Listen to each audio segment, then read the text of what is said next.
They rise from the earth like sentinels, silent, ancient, unmoved for thousands of years. Scattered across continents, they whisper secrets of a time forgotten. No writing, no tools, no clear purpose. Just stone, impossibly placed, waiting. This is not the story of a single monument.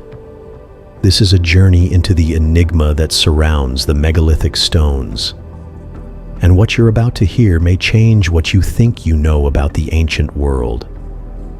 From the windswept plains of Karnak in France to the jungles of Indonesia, from the grassy ridges of Britain's Salisbury Plain to the high Andes of Peru, megaliths are everywhere.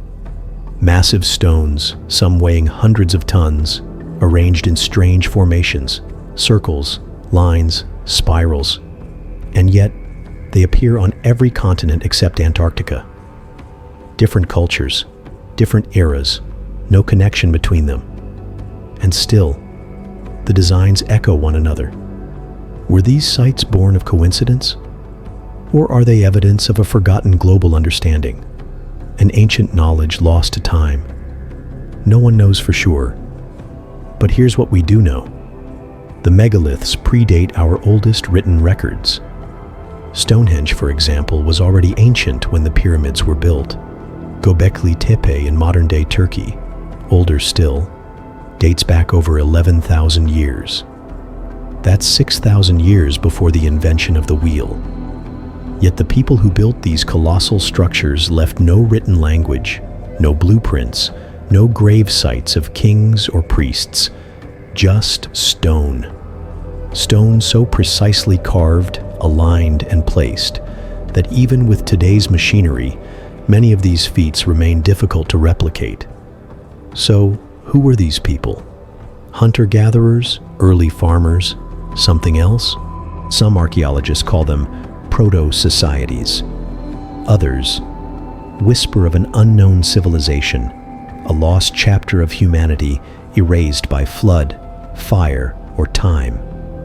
But all agree on one thing: their knowledge of astronomy, of engineering, of the Earth itself was far beyond what we thought possible for that era. Let's talk about the stones themselves.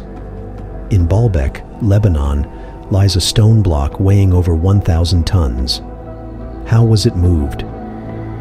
There's no clear evidence of pulleys, wheels, or beasts of burden capable of handling such a task. In Peru's Sacsayhuaman, stone blocks fit together with surgical precision. No mortar, no gaps, even after centuries of earthquakes.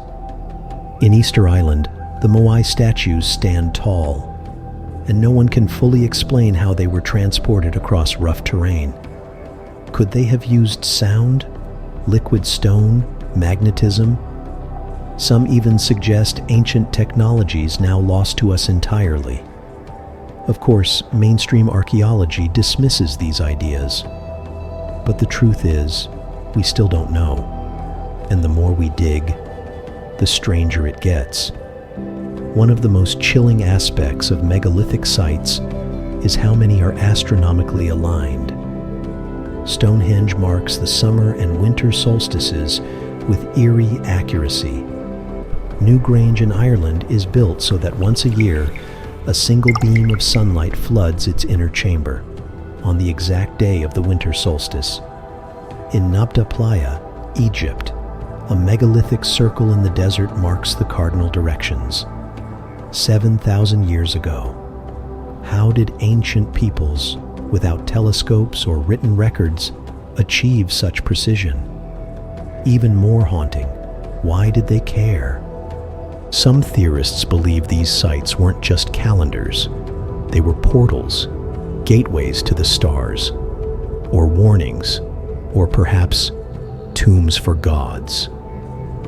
Whatever their purpose, their builders stared into the heavens and carved its reflection into stone. Then, there are the places we aren't supposed to talk about.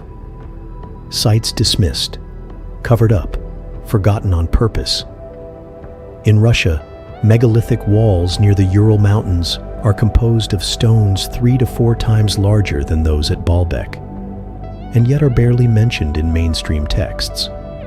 In Indonesia, the site of Gunung Padang shows signs of multiple construction layers, some dating back over 20,000 years. And in the Amazon, LIDAR scans have revealed buried megalithic structures beneath dense jungle, entire cities swallowed by time. Why are these places ignored? Why are dates constantly debated, revised, and hidden? Could it be that these stones don't fit the narrative? That they hint at a world far older and more advanced than we're allowed to believe? What if the builders of the megaliths did not disappear? What if they were wiped out?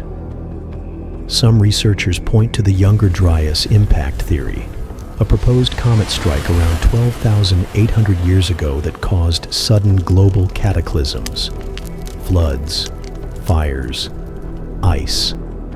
In this scenario, early advanced civilizations could have been obliterated in days, leaving behind only the stones, a memory carved in rock.